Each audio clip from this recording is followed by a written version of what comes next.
हम अपने halo alkane hello arene के चैप्टर के सेकंड लेक्चर पे आ गए हैं। इसमें हम पढ़ेंगे कि method of preparation of halo alkane और हेलो एरीन कैसे होती हैं।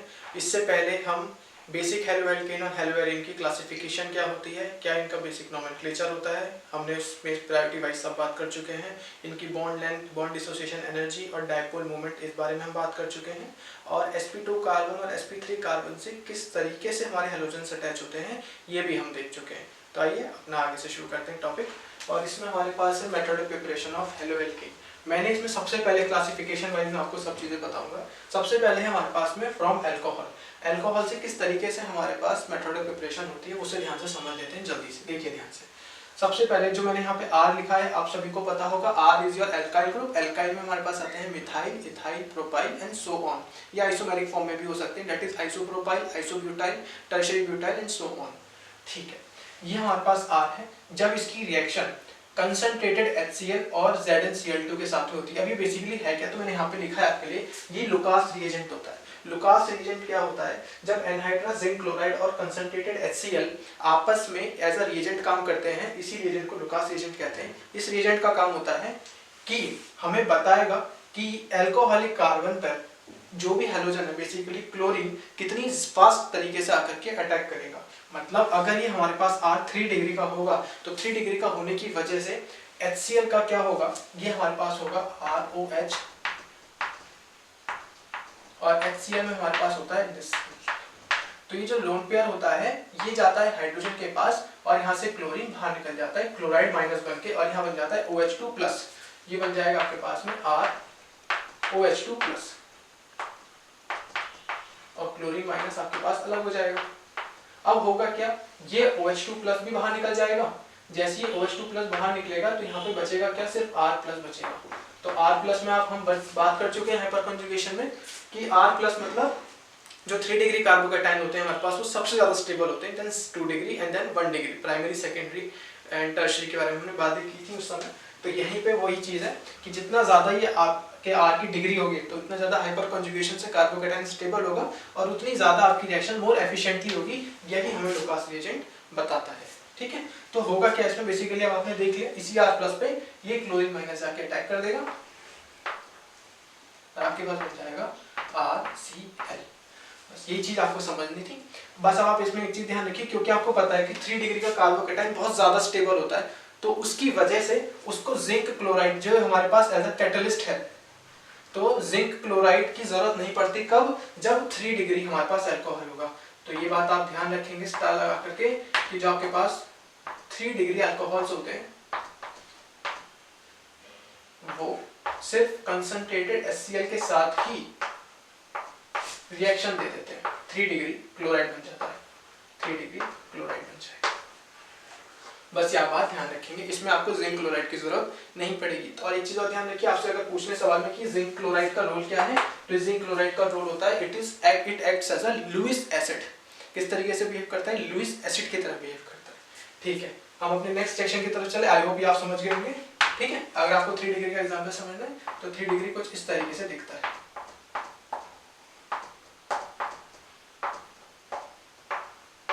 ये होता है 3 डिग्री। अगर आप यहाँ पे कार्बोकैटायन बनाएंगे तो उसके पास 3 अल्फा कार्बन आएंगे और 9 अल्फा हाइड्रोजन की वजह से उसकी स्टेबिलिटी ज्यादा हो जाएगी। चलिए नेक्स्ट पे मूव करते हैं। ROH, इसमें आप या तो सोडियम आयोडाइड डालिए या पोटेशियम आयोडाइड डालिए। ध्यान आपको जो रखना है वो ये है कि इसमें आपके साथ एक रिएजेंट आएगा जो कि होगा कंसंट्रेटेड H3PO4। अभी H3PO4 क्या होता है, जब 95%, बेसिकली यहाँ पे मैंने लिखा है 95% का मतलब है कि अगर आपके पास 100 ml वाटर है तो उसमें से 95 ml आपके पास H3PO4 है। जब इतनी ज़्यादा कंसंट्रेशन हो जाती है तब उसी को आप कंसंट्रेटेड फॉर्म बोल देते हैं। तो ये इसके प्रेजेंस में Na और Ki इस कैटलिस्ट की प्रेजेंस में इसके साथ रिएक्ट करता है और R और I बेसिकली अल्काइल आयोडाइड बन जाता है। क्या बन जाता है, अल्काइल आयोडाइड बन जाता है और NaOH बाहर निकल जाता है। वो हमारे काम की चीज नहीं है। हमें बेसिकली ये ध्यान रखना है कि हमारे पास में यहाँ पर अल्काइल आयोडाइड बन जाएगा। ठीक है, नेक्स्ट हमारे पास में alkyl that is alcoholic group. Then ये देखिए, अभी आपके पास है हेलोजन। हेलोजन की डायमेरिक फॉर्म है और उसमें कौन होगा, तो आपके पास ब्रोमीन होगा या आयोडीन होगा, ये बात आप ध्यान रखेंगे। और रिएक्शन होगी रेड फास्फोरस की प्रेजेंस में। होगा क्या इसके साथ में, R और X बन जाएंगे, R और X बन जाएंगे। इसके साथ में फास्फोरस का, ये जो हमारे पास फास्फोरस है और ये जो हमारे पास X है, इसके ट्राई हैलाइड्स बनते हैं। क्या बनते हैं, ट्राई हैलाइड्स बनते हैं, ये आप ध्यान रखेंगे। क्या बनते हैं, ट्राई हैलाइड्स आपके पास में बनते हैं। X की जगह आप Br और आयोडीन यूज कर सकते हैं और आपके पास RX बन जाएगा। तो बेसिकली आप यहाँ से अल्काइल ब्रोमाइड और अल्काइल आयोडाइड फॉर्म कर सकते हैं। अभी जो आपके पास PX3 बनता है, ये हम आगे यूज करेंगे, यहाँ पर फर्दर आगे रिएक्शन में यूज होगा। नेक्स्ट रिएक्शन हम देखते हैं। यहाँ पर अपने पास रिएजेंट है NaBr और H2SO4। अब इसमें होगा क्या, ध्यान से समझिए, सेम वही कहानी जो कि हमने ऊपर समझी थी। इसमें होगा क्या, एसिड का H+ कौन, OH का लोन पेयर अटैक करेगा एसिड के H+ में और ये बन जाएगा वाटर। वाटर पे पॉजिटिव चार्ज, वाटर यहाँ से लीव कर जाएगा, बन जाएगा R पे पॉजिटिव। जैसे ही R पे पॉजिटिव बनेगा, Br यहाँ पर आके अटैक कर लेगा। तो हुआ क्या, RBr हमारे पास बन गया। और आपने क्या चीज देखा यहाँ से, क्योंकि एक H जा चुका था तो अब यहाँ पे बचा HSO4- और Na पे होता है प्लस चार्ज, तो दैट इज व्हाई NaHSO4 बन जाएगा। प्लस आपने देखा था water as a leaving group भी निकला था, तो दैट्स व्हाई वाटर यहाँ से बाहर निकल गया। अभी तक आप ये सब समझ चुके हैं, ठीक है। नेक्स्ट देखिए, ये आपके पास अगेन अल्कोहल, और ये जो नाम होता है इसका नाम होता है थायोनिल क्लोराइड। थायोनिल क्लोराइड इसका नाम है। ये करता क्या बेसिकली, ये आपके पास ROH है और ये एक SO और O मिलके बनता है SO2, ध्यान रखेंगे। ये एक H और एक Cl मिलके बनता है HCl। बचा क्या यहाँ पे, एक Cl बचा और R बचा, बस इसी से बन जाएगा आपका एल्काइल क्लोराइड। और ये जो SO2 होते हैं ये एस्केपेबल होता है एनवायरनमेंट में, और HCl भी, दोनों की गैसेस फॉर्म होती है और दोनों एवोपरेट कर जाते हैं और आपके पास प्योरली क्या बनता है, प्योरली बचता है ये अल्काइल क्लोराइड। तो आपसे पूछूं कि इनमें से बेस्ट मेथड कौन सा है, तो बेस्ट मेथड आपके पास ये, क्योंकि इसमें आपके पास जो भी बाय प्रोडक्ट है वो मिक्सचर में नहीं बचता, वो सब हवा में उड़ जाता है। आपके पास बचता है रिएक्शन मिक्सचर में सिर्फ अल्काइल क्लोराइड। आई होप यहाँ तक आप समझ गए होंगे सब चीजें। अब आगे देखते हैं PX3 के साथ में क्या केस होगा। PX3 के साथ में आप ध्यान रखेंगे क्योंकि यहाँ पे 3 हाइड्रोजन है, ध्यान से देखना, और आपके पास यहाँ पे एक R और आपको R के साथ X लगाना है बेसिकली। तो आप क्या करेंगे, ट्रिक बता रहा हूँ आपको बेसिकली बैलेंसिंग के लिए। ये आपके पास D ये हो गया Ng, देखिए ध्यान से 3 X है और ये एक R है, तो आप यहाँ पे क्या करेंगे, बैलेंसिंग के लिए 3 लगा देंगे। तो 3 लगा के क्या हो जाएगा, 3RX बन जाएंगे आपके पास में, 3RX बन जाएंगे। उसी के साथ 3H, 3 O और 1 P मिलके बन जाएगा phosphoric acid desert H3PO3, H3PO3 बन जाएगा आपके पास में, ठीक है। तो इस तरीके से सिंपल इसकी बैलेंसिंग कर देंगे आप। जब नेक्स्ट मॉलिक्यूल में आएंगे तो इसमें आप ध्यान से देखिए क्या करेंगे, आपके पास 5 क्लोरीन। अब ऊपर वाला केस आप रिपीट नहीं करेंगे, यहाँ पे ध्यान से देखिए, यहाँ पे एक R और एक क्लोरीन, तो एक R और एक क्लोरीन को आप लिखेंगे सिंपल अल्काइल क्लोराइड की फॉर्म में, प्लस 4PO और 3Cl मिलके बन जाएंगे POCl3। और उसके साथ में आपके पास क्या बचा, ये O आपने यूज कर लिया, यहाँ से 3Cl आपने यूज कर लिए, एक Cl यहाँ पे यूज कर लिया, कितने Cl बचे, एक Cl बचे, और यहाँ से एक H बचा, तो बस एक HCl बाहर निकल जाएगा। तो वही रिएक्शन बैलेंस करने की जरूरत भी नहीं पड़ी और ये आपके पास बाय प्रोडक्ट होगा। बाय प्रोडक्ट से ज्यादा आपको ये ध्यान रखना कि यहाँ से अल्काइल क्लोराइड बनेगा और यहाँ पे RX बन जाएगा। आप X की जगह अगेन ब्रोमीन, आयोडीन, क्लोरीन ले सकते हैं, ठीक है। तो ये सारी कहानी आप समझ गए। आप यहाँ पे देखिए एनसीईआरटी में ये लाइन लिखी हुई है कि जब इसकी ड्राई HCl के साथ में रिएक्शन करते हैं गैसियस फॉर्म में और कंसंट्रेटेड HCl की रिएक्शन करते हैं एक्वस मीडियम में, तो ध्यान रखना आप ये वाली बात कि प्रोडक्ट जो होगा वो सेम होगा। कंफ्यूजिंग करने के लिए अगर आपको यहाँ पे लिख के आ जाएगा ड्राई HCl गैस, तो आप सोचिए क्या होगा, तो कुछ नहीं होगा, सिंपल जो आपने पढ़ा है वही होगा। यहाँ पर RCl बनेगा और यहाँ पर भी RCl ही बनेगा, ठीक है। कुछ डिफरेंशिएशन नहीं है इसमें, कुछ भी नहीं, सिंपल वही चीज है। और ये आपको समझ में आ गया ये क्या है, ये बेसिकली आपको रेट बताता है कि कौन सा अल्कोहल किस स्पीड के साथ में, किस रेट के साथ में कंसंट्रेटेड HCl के साथ में रिएक्ट करेगा in presence of anhydride zinc chloride that acts as a Lewis acid. ठीक है, तो 3 डिग्री वाले जो अल्कोहल होते हैं उनकी स्पीड सबसे ज्यादा होती है, उनका रेट सबसे फास्टर होता है। क्यों? क्योंकि उनका कार्बोकैटायन सबसे ज्यादा स्टेबल होता है बिकॉज ऑफ हाइपर कंजुगेशन। ठीक है, और 3 डिग्री में आपको जिंक क्लोराइड की जरूरत नहीं पड़ती है, रिएक्शन ऑटोमेटिकली प्रोसीड हो जाती है। ठीक है, चलिए बढ़ते हैं अपने नेक्स्ट। इसी के आगे अभी हमने अल्कोहल देखा था। अच्छा, अल्कोहल हमने क्यों देखा था यह बता देता हूँ। तो अल्कोहल हमने सबसे पहले अल्कोहल से हमने इसलिए स्टार्ट करा क्योंकि अल्कोहल्स पूछ ले अगर आपसे रीजन तो ध्यान रखना, alcohols are easily accessible, that is why we use alcohol foremost to prepare alkyl halides. Okay, चलिए आगे बढ़ते हैं। चलिए, अल्कोहल से अब आप समझ चुके हैं, अब हम समझेंगे एल्केन से और एल्कीन से किस तरीके से हैलोजन्स हम बनाते हैं, बेसिकली हेलो एल्केन हम कैसे बनाते हैं। ठीक है, ये जो एल्केन वाला है ना, दिखेगा आपको बहुत सिंपल, एनसीईआरटी में एक लाइन में लिखा हुआ है, बट इसकी ना थोड़ी डिटेलिंग बात मैं आपको बताना चाहता हूँ। बहुत ध्यान से समझना आप चीज़ों को, इसमें कंफ्यूजन वाली चीज़ें काफ़ी ज़्यादा है। क्योंकि आपके पास एक सिंपल हाइड्रोकार्बन में लिखता हूँ, ठीक है, ध्यान से देखना आप लोग, CH3 CH2 CH3। ठीक है, लेट से मैंने यही लिख दिया। इसके बाद मैंने इसका हेलोजिनेशन कराया। हेलोजिनेशन में जब फ्रॉम एल्केन होगा ना, तो मोस्ट प्रोबेबली आपसे तो क्लोरीन का करवाएगा या ब्रोमीन का करवाएगा। हम क्लोरीनेशन करते हैं इसका, लेट से हम क्लोरीनेशन करते हैं इसका लाइट की प्रेजेंस में, या तो आप इसको हीट कर दीजिए या इसको सनलाइट दिखा दीजिए, बेसिकली सेम चीज है ये। अब देखिए क्या होगा, जब भी आपके पास में लाइट, सनलाइट, हीट, ये वाली चीजें दिखेंगी हेलोजन के साथ में, आप हमेशा उसका एक मतलब समझ जाना, बहुत इंपॉर्टेंट है ध्यान से। ये वाली जो कंडीशंस है ना, ये रेडिकल फॉर्मेशन की कंडीशन होती है। जब आपका रेडिकल फॉर्मेशन होता है, ध्यान रखिएगा, रेडिकल फॉर्म होता है। और रेडिकल की बात एक बहुत खास है, बहुत खास बात है रेडिकल की। रेडिकल हमेशा ही sp3 कार्बन पर बनता है, ये बात आप हमेशा ध्यान रखेंगे। रेडिकल हमेशा sp3 कार्बन पर बनेगा, हमेशा sp3 पर, ये बात आप हमेशा ध्यान रखेंगे। ठीक है, ध्यान से देखिए, sp3 कार्बन पर बनेगा। अब आपने देखा कि यहाँ पे 3 कार्बन है, तीनों कार्बन की sp3 है, मतलब किसी भी कार्बन पर आपका क्लोरीनेशन हो सकता है। अब ये जो फ्रॉम एल्केन में आपके पास हीट और लाइट की प्रेजेंस में एक और चीज ध्यान रखेंगे, ये जो हमारा स्टेप है, ये जो हम रिएक्शन कर रहे हैं, ये फेवरेबल नहीं होती है। मतलब अगर हमें क्लोरो एल्कीन बनाना है तो आप इस मेथड के थ्रू नहीं जाएंगे, बट ऑल्दो आपको रिएक्शन पता होना चाहिए। और क्यों नहीं फेवरेबल होता है ये भी हम समझते हैं। जब इस तरीके की कंडीशंस हमें दी होती है तो इसका मतलब है कि जो रिएक्शन है उसमें आइसोमेरिक फॉर्म्स बनेंगी। क्या बनेंगी? आइसोमेरिक फॉर्म्स बनेंगी, आइसोमेरिक फॉर्म्स बनेंगी, ये बात आप ध्यान रखेंगे। ठीक है, आइसोमेरिक फॉर्म्स बनने की वजह से क्या होगा, यहाँ पर एक टर्मिनल पर क्लोरीन लग जाएगा, एक प्रोडक्ट बन गया। आपका यहाँ पर भी तो लग सकता है 2 डिग्री पे। बेसिकली जब तक आपका IUPAC नेम डिफाइन ना हो जाए तब तक आप उस पर क्लोरीन लगाते चाहिए, ये एक कीटा है इसके लिए, ध्यान रखना।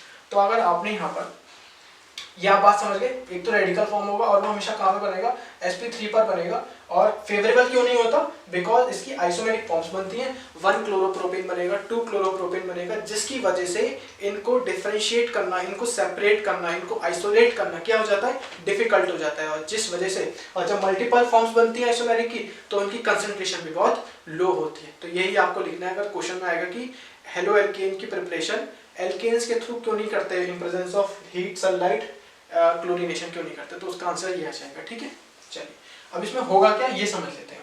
देखिए ध्यान से, यहाँ पर आपके प्रोडक्ट्स बनेंगे, तो प्रोडक्ट्स बनाता हूँ मैं। आपके प्रोडक्ट बनेगा आपको एक तो CH3 CH2 CH2 Cl plus, याद रखना प्लस करके बनेगा, इसके आगे कुछ नहीं जाएगा। प्लस क्या बन सकता है, CH3 CH CH3 और यहाँ पर आपको लग जाएगा क्लोरीन।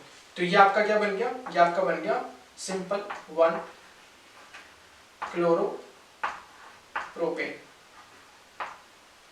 और ये क्या बन गया आपके पास में, ये बन गया आपके पास में 2 क्लोरो प्रोपेन।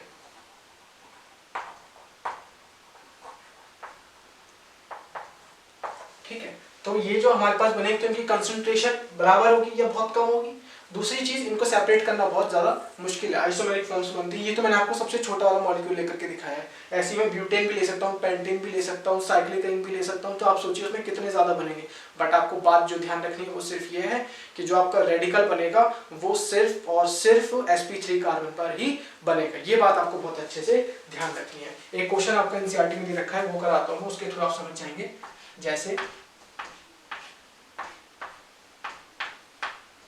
आई थिंक यहाँ पर NO2 है आपका, यहाँ पर CH2 एंड देन CH3 है। एरो के ऊपर आपके पास ब्रोमिनेशन करवा रखा है और आपके पास सनलाइट और हीट कर रखा है उसको, ठीक है। यूवी लाइट भी लिखा हो सकता है, इस लाइट की जगह आपके पास यूवी भी लिखा हो सकता है, ध्यान रखिएगा यूवी लाइट, क्योंकि यूवी सन से ही आती है और सनलाइट को दिखाने का तरीका यूवी भी होता है। अगर यूवी लिखा है तो होगा क्या, आप ध्यान से समझिए।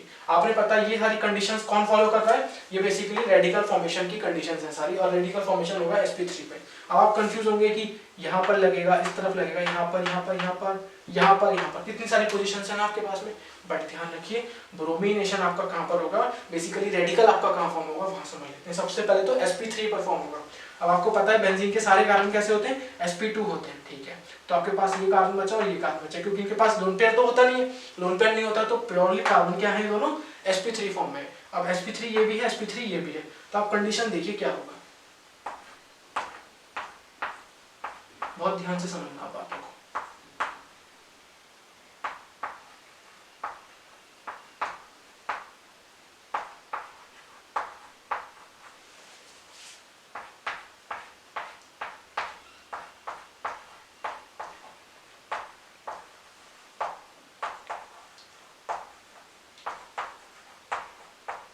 ये देखिए ध्यान से, ये आपके पास दो प्रोडक्ट बने। मैंने एक बार ब्रोमीन इस sp3 पर लगा दिया, एक बार एक ब्रोमीन इस वाले sp3 कार्बन पर लगा दिया।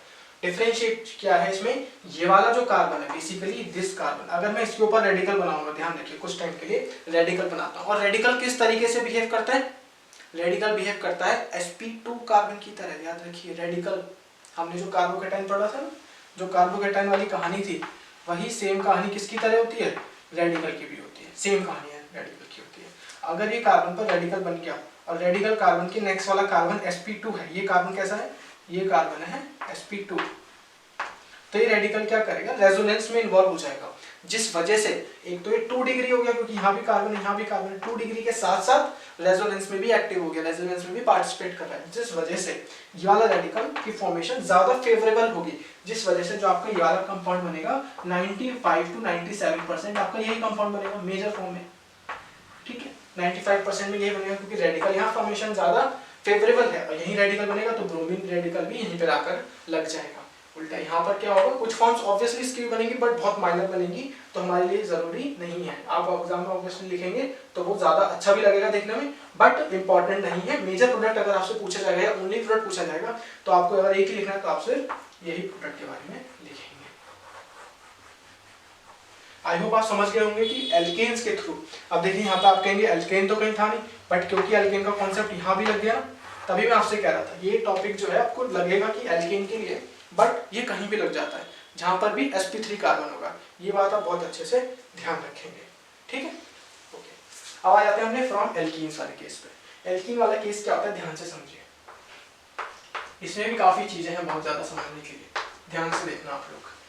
अगर आपने अपना कोई भी हेलोजन ले लिया, H के साथ में कोई भी हेलोजन ले लीजिए, लेट्स से क्लोरीन, ब्रोमीन और आयोडीन, फ्लोरीन नहीं लेंगे आप, ठीक है। फ्लोरीन क्यों नहीं लेंगे, क्योंकि फ्लोरीन जो है वो बहुत ज्यादा रिएक्टिव है, कंट्रोल नहीं हो पाती, जब हम उसे रिएक्शन करते हैं बहुत ज्यादा वॉलेंट हो जाता है, दैट्स व्हाई फ्लोरीन यूज नहीं होता है। तो यहाँ पर जो X है, बेसिकली X क्या क्या हो सकते हैं आपके पास में, क्लोरीन हो सकता है, ब्रोमीन हो सकता है और आयोडीन हो सकता है, ठीक है। तो ये बात आप ध्यान रखेंगे X की जगह। तो होगा क्या इस रिएक्शन में, एक कार्बन पर H लग जाएगा, दूसरे कार्बन पर X लग जाएगा, सिंपल होगा। क्या होगा, एक कार्बन पर H लग जाएगा, एक कार्बन पर X लग जाएगा। अब क्या किसी भी कार्बन पर H या किसी भी कार्बन पर X लग सकता है, क्या कोई कंडीशंस है इस चीज की, तो yes there are some limitations of it. और ये अगेन हमें फिर से किस कॉन्सेप्ट में ले जाएगा, हाइपर कंजुगेशन के कॉन्सेप्ट में ले जाएगा।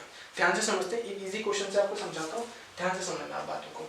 जैसे आपके पास एक क्वेश्चन है, CH3 single bond C, single bond CH3, double bond C, single bond CH3, और यहाँ पर लेट से लिखा आपके पास में H। ये आपके पास एक एल्कीन लिखी हुई है लेट से, और मैंने आपसे बोला कि बताइए कि अगर मैं इसमें HCl का एडिशन कर दूं या HI का एडिशन कर दूं या HBr का एडिशन कर दूं तो यहाँ पर क्या होगा, तो आप कहेंगे कि यहाँ पर H लगा दो, यहाँ पे Br लगा दो, वही हमने किया था। बट अभी मैंने बोला कि इसकी कुछ लिमिटेशन है, ध्यान से देखिए। जब भी आपका जो डबल बॉन्ड होता है, इसकी मैकेनिज्म मैं आपको बताता हूँ, बेसिकली मैकेनिज्म किस तरीके से जाती है, इसकी मैकेनिज्म जाती है इस तरीके से। ये आपके पास होगा H और ये सिंगल बॉन्ड होगा CH। ये जो डबल बॉन्ड होता है पाई, एक सिग्मा है एक पाई, हमेशा पाई मूव करता है। पाई क्या कहेगा कि H प्लस को अपनी तरफ ले लेगा, पाई है इलेक्ट्रॉन रिच स्पीशीज और H पे पॉजिटिव चार्ज है, पॉजिटिव चार्ज होने की वजह से ये इसको क्या करेगा, अटैक करेगा और क्लोरीन के पास ये बॉन्ड पेयर चला जाएगा। ठीक है, अब हुआ क्या, ध्यान से देखिए, CH3 single bond C, single bond CH3,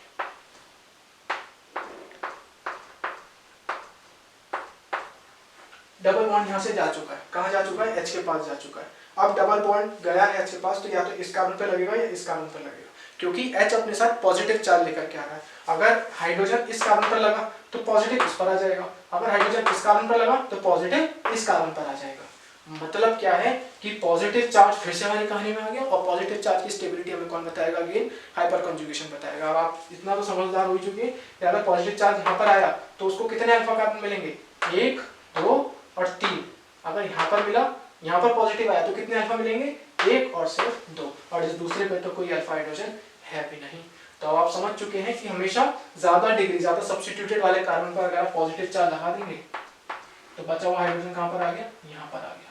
अब क्या होगा, ये जो क्लोरीन माइनस है ये यहाँ पे जाके अटैक कर देगा और आपके पास जो कंपाउंड बनेगा वो कुछ इस तरीके से बन जाएगा।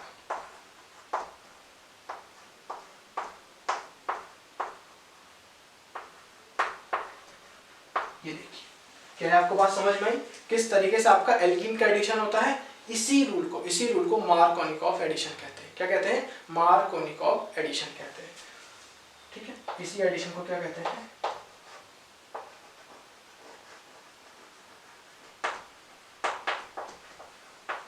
मार्कोनिकॉफ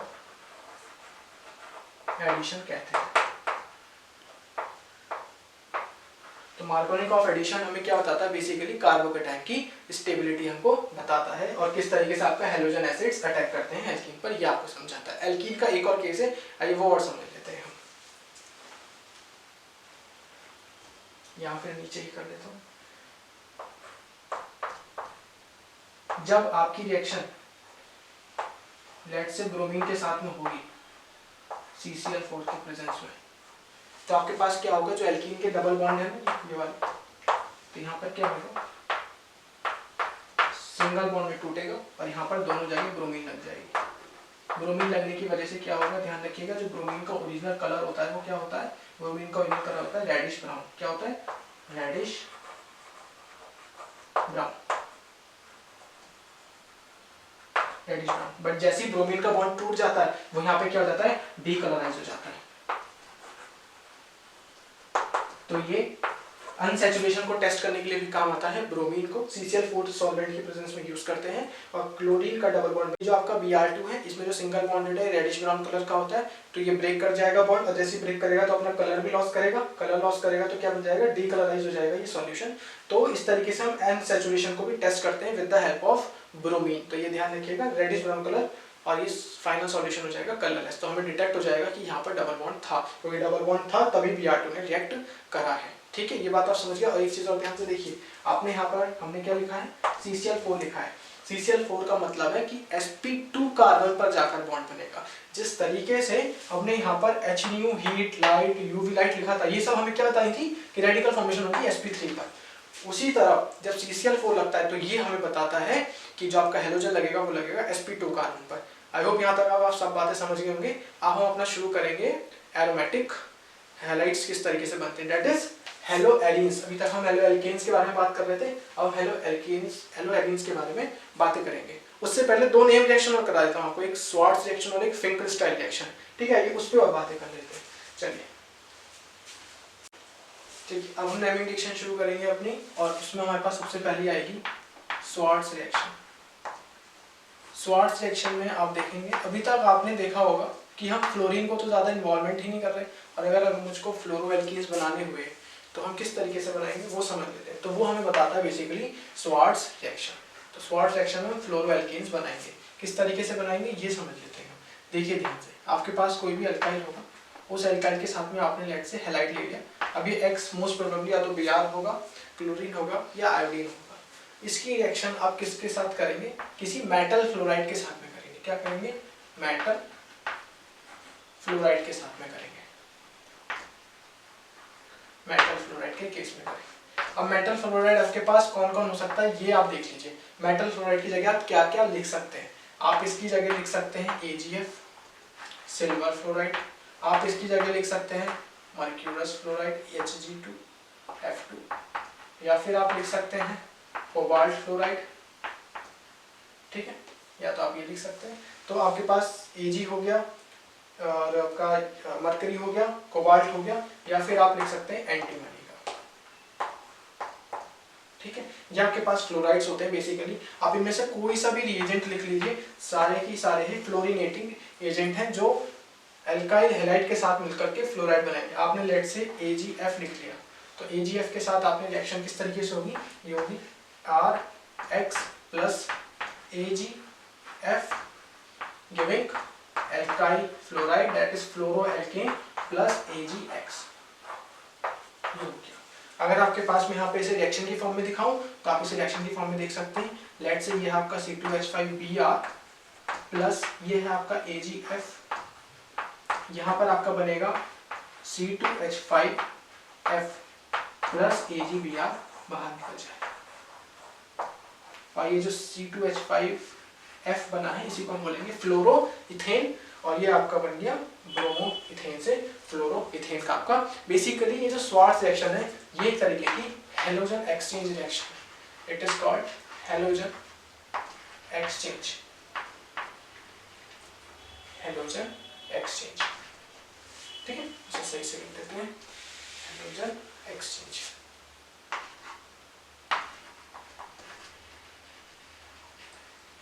ठीक है, एक और हमारे पास हेलोजन एक्सचेंज की रिएक्शन होती है, वो कौन सी है हमारे पास में, ध्यान से देखिए, वो है हमारे पास में फिंकलस्टाइन रिएक्शन। ये रिएक्शन और हम समझ लेते हैं, ठीक है। देखिए ध्यान से क्या हुआ इसमें कहानी। फिंकलस्टाइन में हमारे पास, अब आपने देखा फ्लोरिनेटिंग हमारे पास एजेंट्स आ गए, अब हम फ्लोरीन कितने भी लगा सकते हैं इसमें। सेम हमारे केस में आयोडीन भी होगा। क्लोरीन और ब्रोमीन के हमने मल्टीपल रिएक्शंस देखी थी, बट आयोडीन और फ्लोरीन थोड़े से कम थे, तो ये आयोडीन के लिए है, ये आयोडीन कराएगा। जैसे यहाँ पर आपके पास होगा अगेन कोई एल्काइल हैलाइड, और ये जो X है इसकी जगह आप लिख सकते हैं या तो क्लोरीन या फिर ब्रोमीन। ये बात आप ध्यान रखेंगे। पहले तो जब इसकी रिएक्शन आप कराएंगे सोडियम आयोडाइड से, किससे करेंगे, सोडियम आयोडाइड से, इन presence of dry acetone. Dry acetone, acetone क्या होता है, CH3COCH3, एक कीटोनिक ग्रुप होता है। तो यहाँ पे क्या होगा, जो आपका R है और ये I है, ये बन जाएगा आपका एल्काइल आयोडाइड, और ये जो आपका Na है ये बाहर निकल जाएगा NaX1, ठीक है। X की जगह आप या तो Br लिख लीजिए या फिर Cl लिख लीजिए। अब इसमें एक बात आपको ध्यान रखनी है कि ये जो NaX आपके पास बना, ये जो NaX बना, लेट से सोडियम ब्रोमाइड या फिर क्लोराइड, कुछ भी लिख लीजिए, Br या Cl, ये क्या करेगा, प्रेसिपिटेटेड हो जाएगा, precipitated in dry acetone, in dry acetone, जिसकी वजह से क्या होगा, अगर क्योंकि यहाँ पे Ri और NaX हुआ तो ये रिएक्शन क्या हो सकती थी, वापस से बैकवर्ड जा सकती थी। क्या जा सकती थी, वापस से बैकवर्ड जा सकती। बट क्योंकि अब ये जो NaX है, सोडियम ब्रोमाइड और सोडियम क्लोराइड, ये इस एसीटोन के अंदर प्रेसिपिटेट आउट हो जाता है। प्रेसिपिटेट होने की वजह से जब यहाँ पे NaX रिएक्शन मिक्सचर के अंदर बैठ जाएगा तो आपके पास सिर्फ Ri बचेगा, जिसकी वजह से रिएक्शन बैकवर्ड नहीं जाएगी। तो ये एक अच्छी फेवरेबल कंडीशन हो गई। So it is favourable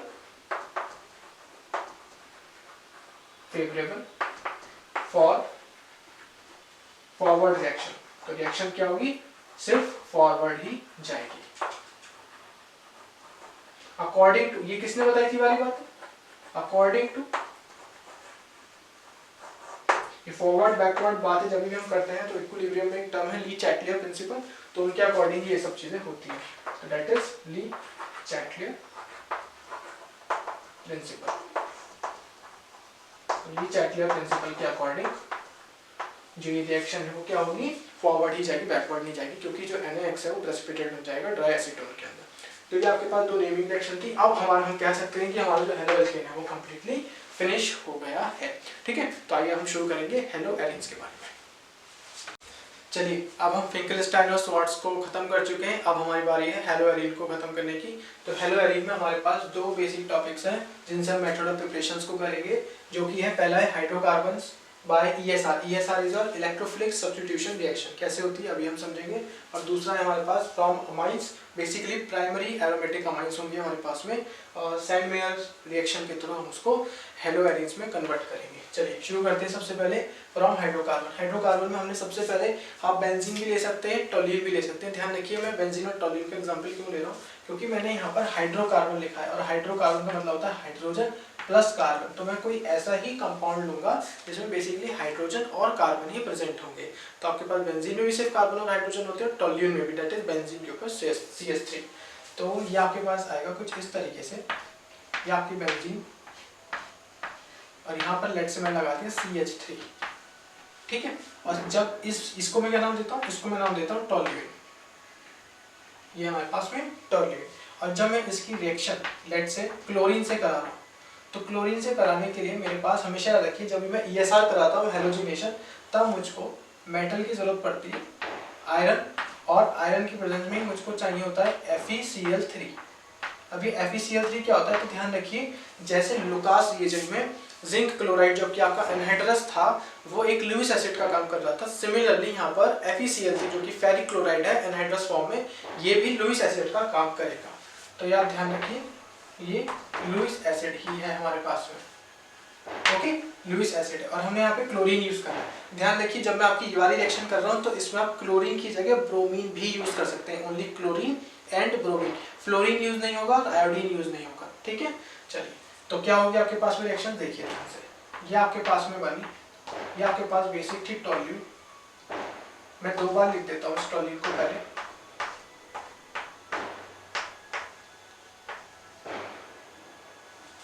just a minute.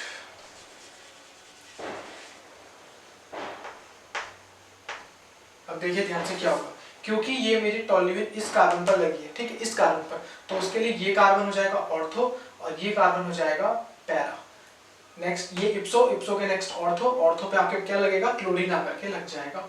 और यहाँ पर इप्सो ऑर्थो मेटा पैरा, पैरा पर आकर क्लोरीन लग जाएगा, क्योंकि आपका जो पैरा वाला आइसोमर है वो क्लोरीन से ज्यादा दूर है, जिस वजह से उसमें स्टेरिक रिपल्शन नहीं होगी, हिंड्रेंस नहीं होगा, जिस वजह से ये वाला आपका आइसोमर ज्यादा स्टेबल हो जाएगा। तो ये हो जाएगा पैरा क्लोरो टोल्यून, ये इसका नाम हो गया। और इसका नाम क्या हो जाएगा, इसका नाम हो जाएगा ortho chloro toluene. Okay, I hope आप यहाँ तक समझ गए होंगे। और आपने देखा क्योंकि यहाँ पर स्टेरिक रिपल्शन नहीं है, जिस वजह से ये कंपाउंड कैसा बनेगा, मेजर बनेगा। ओके, ये आपका ऑर्थोक्लोरोटोल्यून और ये पैराक्लोरोटोल्यून। इसमें एक बात आप बस ध्यान रखेंगे, जहां भी मैंने क्लोरीन लिखा है आप क्लोरीन को ब्रोमीन से रिप्लेस कर सकते हैं, तो आपकी ब्रोमिनेशन हो जाएगी और आपका ब्रोमिनेटेड टोल्यून बन जाएगी। जैसे मैं यहाँ पर अगर Br2 लिखूंगा तो मैं यहाँ पे लिखूंगा फेरिक ब्रोमाइड, और यहाँ बनेगा आपका ऑर्थोब्रोमोटोल्यून और यहाँ बनेगा पैराब्रोमोटोल्यून, और सेम मेजर होगा पैराब्रोमोटोल्यून। ओके, अब आप फ्लोरीन आप नहीं लगा सकते क्योंकि वो रिएक्शन कंट्रोलेबल नहीं है और बहुत ही वायलेंट हो जाएगी, जिस वजह से हम उसको रिएक्शन में यूज नहीं करते फ्लोरीन को, हम आयोडीन को यूज करते हैं। बट आयोडीन को कैसे यूज करते हैं वो समझ लीजिए। जैसे आपके पास बेंजीन है और आपके पास यहाँ पर लेट से अगेन टोल्यून मैंने लिया है और आपने आयोडीन से रिएक्शन कराई है, तो इस रिएक्शन कराने के लिए आपको क्या ध्यान में रखना है, आपको लुईस एसिड नहीं चाहिए, बल्कि आपको एक स्ट्रॉन्ग ऑक्सीडाइजिंग एजेंट की जरूरत है, जैसे कि HNO3, या फिर आप इसकी जगह पर आयोडिक एसिड भी ले सकते हैं। पर आयोडिक एसिड क्या होता है, HiO4, या तो आप HNO3 लेंगे या फिर पर आयोडिक एसिड लेंगे। इसके प्रेजेंस में क्या होगा, जो आयोडीन है अगेन ये स्ट्रिंग पर जाकर के लग जाएगा। और अब आपको पता है क्योंकि आपका पैरा वाला आइसोमर ही ज्यादा स्टेबल है, तो आप यहाँ पर लगाएंगे CH3 और यहाँ पर आप लगा देंगे आयोडीन और यहाँ से बनेगी HI। अभी जो HI बनती है ना, ये आप ध्यान रखिएगा, ये जो परआयोडिक एसिड और नाइट्रिक एसिड है ये स्ट्रॉन्ग ऑक्सीडाइजिंग होने की वजह से इस HI को फर्दर किस में कन्वर्ट कर देते हैं, I2 में कन्वर्ट कर देते हैं। ये बात आप ध्यान रखिएगा। ओके, ऑल्दो ये आपके काम की चीज नहीं है ना, आपकी बुक में लिखी हुई है, बट हाँ फिर भी आप ध्यान रखना कि ये जो HI बना ये फर्दर I2 में कन्वर्ट हो जाता है, ठीक है, और रिएक्शन हमारी फेवरेबल रहती है ताकि फॉरवर्ड रिएक्शन में जा सके। इसका नाम क्या होगा, तो इसका नाम हो जाएगा पैरा आयोडो टोल्यूइन। ओके, ये इसका नाम हो जाएगा। चलिए, ये हमारा था from hydrocarbon by electrophilic substitution reaction. अब हम बात करेंगे from amine by Sandmeyer reaction. बहुत इंपॉर्टेंट है, ध्यान से समझना बिल्कुल इस चीज को। देखिए ध्यान से, सबसे पहले प्राइमरी कंडीशन क्या है इसके लिए कि प्राइमरी एरोमेटिक अमीन होनी चाहिए, बहुत ज्यादा जरूरी। प्राइमरी एरोमेटिक अमीन आपके पास कौन सी होती है, एनिलीन।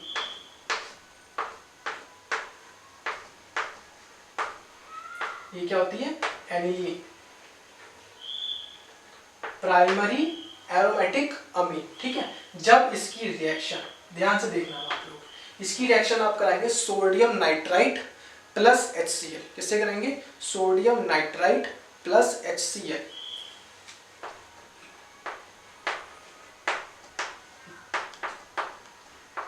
बेसिकली होता क्या है, तो आप ध्यान से समझना उस चीज को। मैं आपको एक शॉर्ट में बात लिख के दिखाता हूँ कि NaNO2 और HCl का हम मिक्सचर क्यों ले रहे हैं, जबकि हमें काम तो सिर्फ नाइट्रस एसिड का। नाइट्रस एसिड क्या होता है, नाइट्रस एसिड होता है HNO2। तो जब आप इन दोनों की रिएक्शन कराएंगे NaNO2 और HCl की, तो आपके पास बनेगा NaCl और HNO2।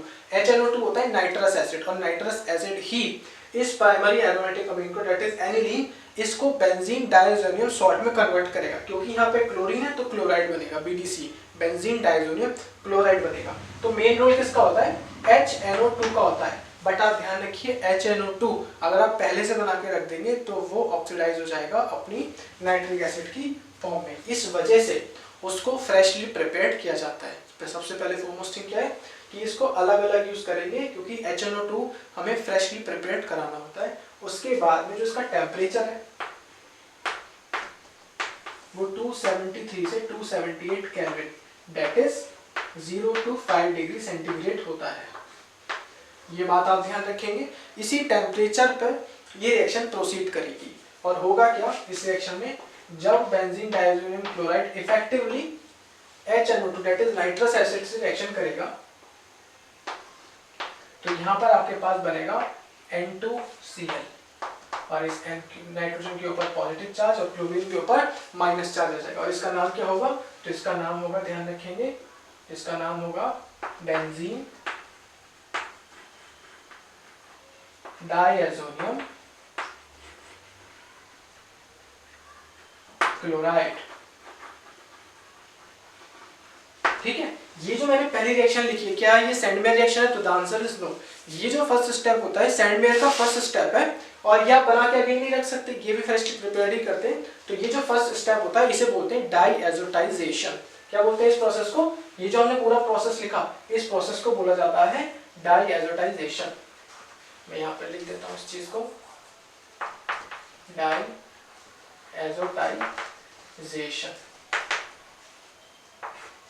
ये आपके पास है डाइएज़ोटाइजेशन जो आपने यहाँ पर करा है। अब होगा क्या, ये जो आपके पास BDC बना है, बेंजीन डाइज़ोनियम क्लोराइड, अगर आप कहीं से मैं खोल के लिख देता हूँ, इसे खोल के कैसे लिखेंगे, इस तरीके से याद रखिए। ये चाहे तो आप N2+Cl- लिख लीजिए, या फिर इस तरीके से लिख लीजिए। जब आप इसकी रिएक्शन, बहुत बहुत बहुत बहुत इंपॉर्टेंट है, ध्यान से समझना इस बात को, जब आप इसकी रिएक्शन Q+ क्लोराइड से करते हैं, किससे करेंगे, Q+ क्लोराइड से इन प्रेजेंस ऑफ HCl। ये रिएजेंट आपके लिए बहुत जरूरी है। रिएजेंट क्यों जरूरी है, अगर आपने Cu2Cl2, आप चाहे Cu2Cl2 लिख लीजिए या फिर आप CuCl लिख लीजिए, एक ही बात है। पहले तो आप ये ध्यान रखिए, इन दोनों का मतलब ही Q+ क्लोराइड है, क्योंकि यहाँ पे कॉपर पे +1, Cl पे +1, तो कैंसिल आउट होकर के दोनों की जो वैलेंसी होती है वो सेम हो जाती है, और ये जो है डायमेरिक फॉर्म होता है, इसलिए Q+ क्लोराइड इस तरीके से लिखते हैं। बट एम्पेरिकली आप CuCl इस तरीके से भी लिख सकते हैं। नाम क्या रखना है, बस Q+ क्लोराइड आपको नाम ध्यान रखना है HCl प्रेजेंस में। अगर आपने लेट से यहाँ पे क्लोरीन नहीं लिखा, आपने सिर्फ Cu लिख दिया, लेट से Cu लिख दिया, सिर्फ और सिर्फ Cu, तो इस रिएक्शन का नाम सैंडमेयर ना होकर के गैटरबैन हो जाएगा। बस इस क्लोराइड की वजह से रिएक्शन का नाम चेंज हो जाता है पूरा। तो अभी तो हमारे पास में Q+ क्लोराइड है, तो यहाँ पर क्या होगा, यहाँ पर आपके पास बन जाएगा क्लोरोबेंजीन, यहाँ के पास बन जाएगी क्लोरोबेंजीन। ठीक है। इसी तरीके से आप सेम जहां भी हमने Cl यूज करा है आप वहां पे Cl की जगह ब्रोमीन यूज कर सकते हैं। ओके, सेम चीज जो आपने यहाँ पे देखी थी, क्लोरीन की जगह ब्रोमीन रख सकते हैं आप पूरे यहाँ पे, सेम यहाँ पर आप फ्लोरीन की जगह ब्रोमीन रख सकते हैं। अब आप कहेंगे फ्लोरीन हम नहीं लेंगे, नहीं, फ्लोरीन हम ले सकते हैं और कैसे लेंगे वो भी मैं आपको बताऊंगा, बट क्लोरीन इस तरीके से बनाएंगे आप, और अगर आपको ब्रोमीन लगाना है तो भी आप इस तरीके से लगाएंगे। यहाँ पर आ जाएगा Cu2Br2 that is Q plus bromide, और अगर आपको क्लोरीन की जगह आयोडीन लगाना है तो आप कैसे लगाएंगे, देखिए यह आपका होगा यहाँ पर N2। आप ध्यान से समझना आप उस बात को, अगर मैंने यहाँ पर कोई भी हेलोजन लगा दिया आपका, अब मैंने इसकी रिएक्शन करा दी Ki से, इससे करा दी मैंने सिर्फ Ki से, तो Ki से कराने से क्या होगा, यहाँ से N2 गैस बाहर निकलेगी, ये पोटेशियम इस क्लोरीन के साथ में KCl बना लेगा, और ये जो I है फर्दर यहाँ पर लग जाएगा, तो ये बन जाएगा आयोडोबेंजीन प्लस N2 गैस बाहर हो जाएगी और KCl बाहर हो जाएगा। ठीक है, इस तरीके से एक्शन रहेगी, और यहाँ पर भी सेम क्या होगा, आपका नाइट्रोजन गैस बाहर निकल जाएगी। ठीक है, तो आई होप आप यहाँ से सैंडमेयर रिएक्शन को समझ चुके होंगे। ये हमारे पास क्लोरीनेटेड ब्रोमीन के लिए आप क्या करेंगे, क्लोरीन की जगह ब्रोमीन रख देंगे ऊपर वाले केसेस में, और नीचे आयोडोबेंजीन बनाने के लिए आपको ये वाला केस यूज करना पड़ता है। तो आइए अब समझते हैं फ्लोरोबेंजीन इस तरीके से। ये देख लीजिए आप, अभी तक हम अपनी मेथड ऑफ प्रिपरेशंस खत्म कर चुके हैं जो भी हमारे पास एनसीईआरटी में गिवन थी हेलोएल्केन और हेलोएरिन की। अब हम कुछ एक्स्ट्रा क्वेश्चंस की बातें करेंगे जो आपको कंपटीशन में देखने को मिलती हैं, जो आपको इसी टॉपिक से रिलेटेड कुछ एक्स्ट्रा चीजें जो इन्फॉर्मेशन आपको पता होनी चाहिए। 6 से 7 मिनट में हम ये आपको कवर कर देंगे, ध्यान से देखिए। सबसे पहले अगर आपके पास में कोई भी हाइड्रोकार्बन लिखा हुआ है, कोई भी हाइड्रोकार्बन लिखा हुआ है और उसकी रिएक्शन Br2 से कराई है, Br2 से इन presence of aluminium bromide. Aluminium bromide again किसका काम करेगा, एक लुइस एसिड का काम करेगा, और वो यहाँ पर Br का सब्स्टिट्यूशन कर देगा, दैट इज RBr, और HBr इसके साथ में बाहर निकल जाएगा। ठीक है, साइड प्रोडक्ट इतने जरूरी नहीं होते, आपको मेन प्रोडक्ट की कहानी याद रखनी चाहिए। ये आपके पास है बेसिकली एक एल्केन, और अगर आप इसकी रिएक्शन सेम I2 से कर दें, और I2 से जब आप करेंगे तो आपको रिएजेंट कौन से चाहिए होते हैं, याद रखिए स्ट्रॉन्ग ऑक्सीडाइजिंग एजेंट, और वो कौन कौन से होंगे आपके पास में, या तो HiO4 होगा पर आयोडिक एसिड, या फिर होगा HNO3। ठीक है, तो इसमें आपके पास जो कंपाउंड बनेगा वो क्या बनेगा, alkyl iodide, that is iodoalkane plus Hi बाहर निकल जाएगा। ठीक है, आई होप ये बात आपको बेसिक है, ये तो आपको पता होगी। दूसरी बात हम समझ लेते हैं, दूसरी चीज है हमारे पास में हुंस-डिकर रिएक्शन। हुंस-डिकर रिएक्शन,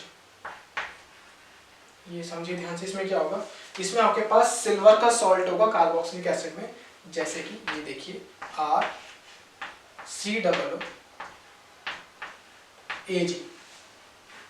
जब आप इसकी रिएक्शन ब्रोमीन से कराते हैं, किससे कराएंगे आप, याद रखिए ब्रोमीन से कराएंगे, और CCl4 के प्रेजेंस में रिएक्शन होती है कार्बन टेट्राक्लोराइड की। और जब रिफ्लक्सिंग कराते हैं, तो रिफ्लक्स वर्ड से डरना नहीं है, आपको इसमें नहीं जाना रिफ्लक्सिंग वर्ड में, आपको बस ये ध्यान रखना, अगर इस तरीके से आपके पास डाटा लिखा हुआ है रिफ्लक्स करा रहे हैं कार्बन टेट्राक्लोराइड के प्रेजेंस में सिल्वर कार्बोक्सिलेट को, और ब्रोमीन के साथ में रिएक्शन हो रही है, तो याद रखिए एक AgBr बाहर निकल जाएगा, CO2 गैस बाहर निकल जाएगी, और R के साथ में ब्रोमीन लग जाएगा। तो अगेन ये एक एल्काइल ब्रोमाइड बनाने का प्रोसेस है, CO2 गैस बाहर निकल जाएगी और AgBr प्रेसिपिटेटेड हो जाएगा। ओके, तो ये आपके पास में हुंस-डिकर रिएक्शन होती है जो कि कार्बोक्सिलेट सॉल्ट से आपको एल्काइल ब्रोमाइड बना करके देती है। ठीक है, उसके बाद हम समझते हैं नेक्स्ट चीज, देखिए ध्यान से। उसके बाद में हमारे पास आ जाएगा गैटरमैन रिएक्शन, जो अभी हम बात कर रहे थे, गैटरमैन रिएक्शन। तो गैटरमैन रिएक्शन बेसिकली है क्या, तो गैटरमैन रिएक्शन में आपके पास होता है कि आपके पास बेंजीन डायज़ोनियम सॉल्ट होगा N2 प्लस X माइनस। अब ये जो यहाँ पर X में लिख रहा हूँ अगेन, ये या तो क्लोरीन होगा या ब्रोमीन होगा, ये आप ध्यान रखेंगे। जब मैं इसकी रिएक्शन कराऊंगा सिर्फ कॉपर पाउडर से, कॉपर पाउडर, और साथ में यहाँ पर मैं ले लूंगा HX। अब ये X क्या हो सकता है, आपका क्लोरीन और ब्रोमीन दोनों हो सकते हैं। याद रखिए, आप मैंने Q+ का सॉल्ट नहीं लिया है, यहाँ पे मैंने कॉपर मेटल की फॉर्म में लिया है। ठीक है, तो आपके पास प्रोडक्ट तो सेम बनेगा। प्रोडक्ट क्या बनेगा, जो भी आपने ये x लिया है यहाँ पर, जो भी आपने ये x लिया है, यही यहाँ पर आकर के लग जाएगा, इस पोजीशन पर आकर के लग जाएगा। जो भी आपका x होगा वो यहाँ पर आके आपका लग जाएगा। सेम रिएक्शन है, अगर आपने क्लोरीन लिया हुआ तो क्लोरीन बन जाएगी, दैट इज क्लोरोबेंजीन, और ब्रोमीन ली होगी तो ब्रोमोबेंजीन बन जाएगी। बट डिफरेंस किस चीज का, यहाँ पर हमने कॉपर का यूज करा है, पीछे Q+ का यूज किया था। Q+ का यूज करके सैंडवेयर बनी थी, कॉपर मेटल यूज करके डेटामैन बनी। ठीक है, दूसरी हमारे पास एक रिएक्शन आती है, अगर हमें यहाँ पे फ्लोरीन लगाना है तो आप क्या करेंगे, आप यहाँ पर लेंगे N2Cl-, आपको पता ही वाली बेसिक बात है, N2 पे प्लस चार्ज, Cl पे माइनस चार्ज। इसकी रिएक्शन जब आप, अब देखिए, अब आपको यहाँ पे फ्लोरीन लगाना है। फ्लोरीन लगाने के लिए आपको क्या करना पड़ेगा, आपको फ्लोरीनेटेड कंपाउंड लेना होगा। और फ्लोरीनेटेड कंपाउंड आप किस तरीके से लगाएंगे, तो देखिए, आप लेंगे HbF4, आप लेंगे HbF4, तो इसके थ्रू क्या होगा, यहाँ से H और Cl बाहर निकल जाएंगे, H और Cl बाहर निकल जाएंगे, क्योंकि H+ की फॉर्म में बाहर निकला है, तो BF4 पे ऑटोमेटिकली माइनस आ जाएगा और वो Cl की जगह ले लेगा। तो आपके पास एक इंटरमीडिएट बना, और वो इंटरमीडिएट कुछ इस तरीके से दिख रहा है आपको, N2 पे प्लस चार्ज और BF4 पे माइनस चार्ज। अब जब आप फर्दर इसको हीट करेंगे, जैसे ही आप इसको हीट करेंगे तो क्या होगा, इस पोजीशन पे आपकी फ्लोरीन लग जाएगी, तो आपकी फ्लोरोबेंजीन बन गई है। उसके साथ में आपकी नाइट्रोजन गैस बाहर निकल जाएगी, और उसी के साथ में ये जो BF3 है ये बाहर निकल जाएगा। एक फ्लोरीन तो रिंग पर ही लग गया, और बोरोन ट्राइफ्लोराइड आपका बाहर निकल गया। ये जो रिएक्शन है, ये जो हमने रिएक्शन करी है, इस रिएक्शन का नाम क्या होता है, तो इस रिएक्शन का नाम होता है बोल्ट्जमैन रिएक्शन। ठीक है, तो ये आप बात ध्यान रखेंगे, ये एक नेमिंग रिएक्शन है जिससे हम बेंजीन डाइज़ोनियम क्लोराइड से हम फ्लोरोबेंजीन को बनाते हैं, फ्लोरोबेंजीन बनाते हैं।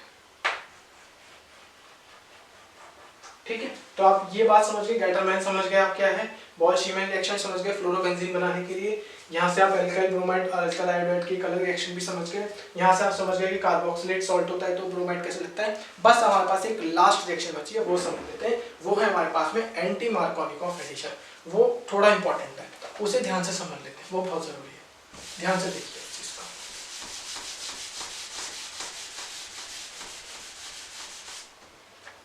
देखिए ध्यान से, एंटी मार्कोनिकॉफ एडिशन।